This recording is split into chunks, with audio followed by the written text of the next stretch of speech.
Gumaganda ang paligid kung bawat tao ay puno ng pag-ibig. Napapawi ang bighati, masilayan lang ang iyong ngiti.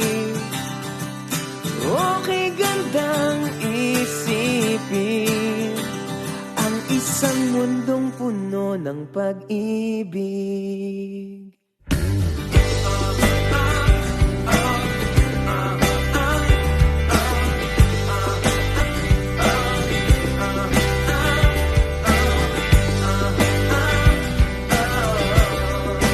Parang isang bulaklak na kay ganda na inabot